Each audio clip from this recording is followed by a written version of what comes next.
हमने उसको कहा कि भाई इतना पोहा चाहिए, 15 किलो पोहा चाहिए, मूंगफली चाहिए और ये चाहिए, जो सामान था कस्तूरी मेथी चाहिए वगैरह वगैरह।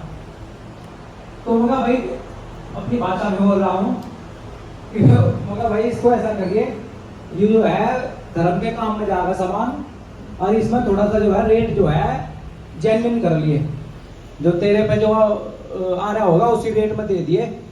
तो उसने फिर जिज्ञासा उत्पन्न हुई, उसने पूछा कि भाई क्या प्रोग्राम है। तो मैं कहा भाई प्रोग्राम जो है परसी मंदिर में चल रहा, यही तेरे बगल में व्यक्ति निर्माण से राष्ट्र निर्माण का 7 दिन का शिविर है, और राजीव दीक्षित का नाम अगर तुमने सुना हो तो फिर जो है पूरी बात वही पता लगेगी। तो वो फिर उसने आग्रह किया कि भाई कुछ थोड़ा बताओ। मैंने कहा इंजेक्शन तो लगे होंगे आपको, वैक्सीन लगी होगी कोरोना की। बोले हाँ लगी। मैं कहा कुछ दिक्कत हुई? उसके बाद बोला शुगर हो गया मुझे, उसके बाद से मैं डायबिटीज का रोगी हूँ। वो दुकानदार जो है, बड़ा दुकान है उसकी। फिर हमने उससे जब चर्चा शुरू करी, वो उसने फिर बताया कि हाँ भाई बहुत दिक्कत है। फिर मैंने उसको ये कहा कि खेल इतना बड़ा है, बताना तो यहाँ मुश्किल है, लेकिन जो तुम ये दुकान चला रहे हो ना अभी तो तुम अपनी मर्जी के मालिक हो, लेकिन कुछ समय के बाद तुम जो है तुमको ये किसी बड़े रिलायंस इंडस्ट्रीज की जो ऑनलाइन शॉपिंग की होगी, या अमेजोन होगी, या कोई अलीबाबा का होगा वेंचर, तीनों एक ही है ये। तो ये इसके साथ आपको टाई अप करना पड़ेगा, और नहीं करोगे तो आपको धंधा चौपट हो जाएगा। अगला लॉकडाउन की तैयारी शुरू हो गई है। फिर वहां 2-4 दुकानदार और आगे बात करते करते हम लोग शुरू हुए। तो उसमें से सिर्फ एक व्यक्ति ऐसा था जिसको साइड इफेक्ट तो था, लेकिन वो जय श्री राम की भक्ति में इतना लीन था कि वो होने के बाद भी उसने जो है वो माना नहीं। उसने कहा यार मौत तो हो गई है, पैरासिटामोल खा रहे लोग दोनों, उसके भी साइड इफेक्ट है। मगर उसके साइड इफेक्ट है, उनको काउंटर कर सकते हो आप, लेकिन ये जो केमिकल वैक्सीन का आपके शरीर में है इसको काउंटर नहीं कर सकता। अभी हम बहुत से लोग हैं उनको ये बात कड़वी लगेगी, लेकिन ये बतानी जरूरी है, क्योंकि मैं जो हूँ चिकित्सा करता हूँ, और जितने भी यहाँ लोग बैठे हैं, मेरा जो अपना अनुभव है, हो सकता है गलत हो, ऐसा भी हो सकता है। जितने आयुर्वेद की बात करते हैं या होम्योपैथ की बात करते हैं, मेरा जो अपना एक्सपीरियंस है, क्योंकि मेरी मम्मी ने ओरिजिनल वैक्सीन लग गई उसको, मेरे मना करने के बाद भी 1 डोज, क्योंकि उसको आते ही बुखार हो गया।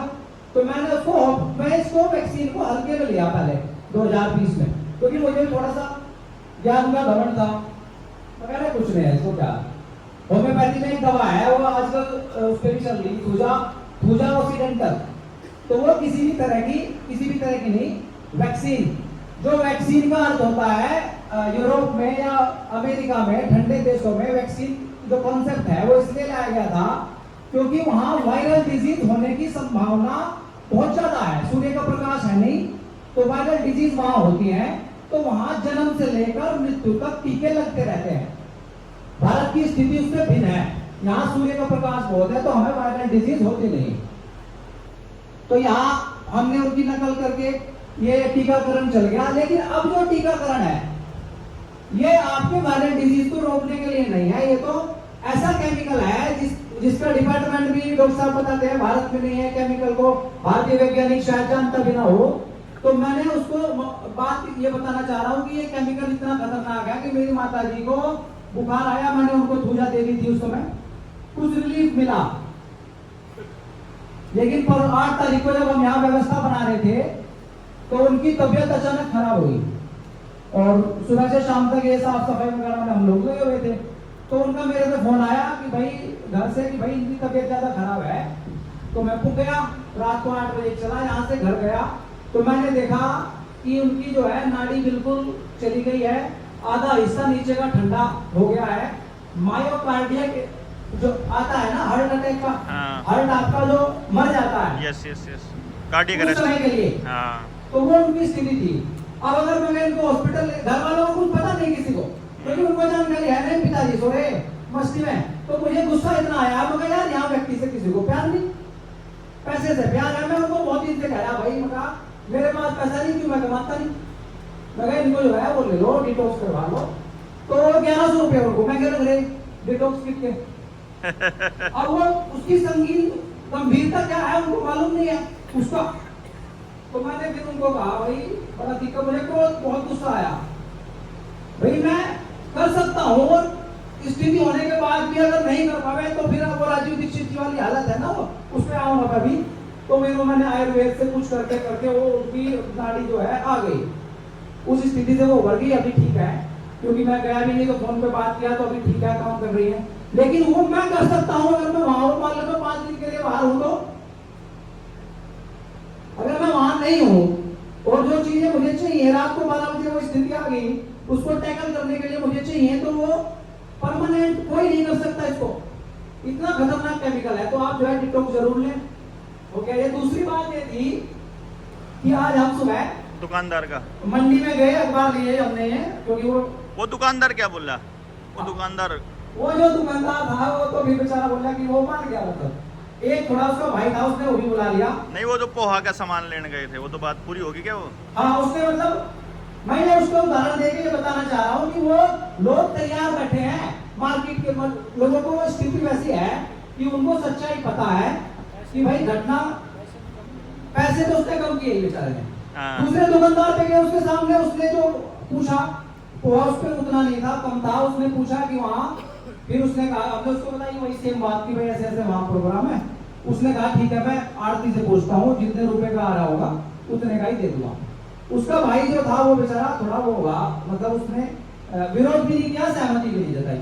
4-5 लोग वहां थे। और आज सुबह ये बैठे हुए भाई सोनू भी है, अखबार जिस बंदे से हमने अखबार लिए वहां भी यही चर्चा शुरू हुई। एक आदमी और बैठे था वहां, तो उसने अखबार वाले ने इतना आग्रह किया कि भाई जाना नहीं, तुम्हें चाय पी के जाओगे। अखबार वाला बोला, हमने उसको बताई बात कि ऐसे ऐसे है, आगे ऐसे ऐसे होगा, ये सीरियल चल रहा है। फिर वो मगर भाई चाय हम लोग पीते नहीं। तो बोला, उसने हाथ पकड़ लिया, मोबाइल नंबर लिखा कि भाई ऐसा कर, फट जाए इनके लिए। मैं भाई इतना समय नहीं है, हमें पहुंचना व्यवस्था के लिए। वहां भी 4-5 लोग इकट्ठा हो गए और वो सुना उन्होंने ध्यान से। फिर हम मंडी में सब्जी लेने के लिए गए, तो वहां एक दुकान लगाता है, मुस्लिम है लड़का वो जो है। तो उसको ऐसी बात कर रहा था मैंने उसको कहा भाई वैक्सीन तो तुमने नहीं लगवाई। बोल रहे हम क्यों लगवाते, हमने तो सर्टिफिकेट बनवा रखा, बढ़िया जिम वाला था वो, बढ़िया स्वस्थ। तो उधर हमारा हिंदू भाई भी था जो कि मेरे छोटी भी है और वो भी है। तो उसने कहा मुझे कोने में ले जाकर, मैं वैक्सीन के ऊपर बता रहा था उनको, भाई मगा ऐसे ऐसे आगे एक बीमारी आओगी। 10-15 लोग थे वहां, ये सब्जी खरीदे थे, मगर मैं इतना बात कर लूं। तो उसने, एक हिंदू ने, मैं आपको बता रहा हूँ हमारा माइंड प्रोग्राम कितना कर रखा लोगों का। तो उसने मुझे कोने में ले गया साइड में कि भाई ये जो मुसलमान है ना, वो कहा ये सरकारी अस्पताल में इलाज करवाएं ज्यादा, और वैक्सीन जो है इनको मारने के लिए है। तो मैंने कहा मगर मारने के लिए है ना? हाँ। मैं कहा मैंने उससे बात करे, भाई तुझे लगवाया वैक्सीन अपना, मगर कुरान में लिख रहा है कि लगवाना नहीं बाहर से कोई केमिकल, और मगर मरेंगे तो रोज उन्होंने जय श्री राम का नारा लगाया लगवाते हुए उनको पता कुछ है नहीं, अनुभक्ति में लीन है। भाई आपको जो कोई बताया, मान लो मैंने या डॉक्टर साहब ने, किसी ने कोई बात आपके सामने रखी, आप उसको एकदम रिजेक्ट करने से पहले तो कम से कम उसकी सत्यता तो जांच सकते हो।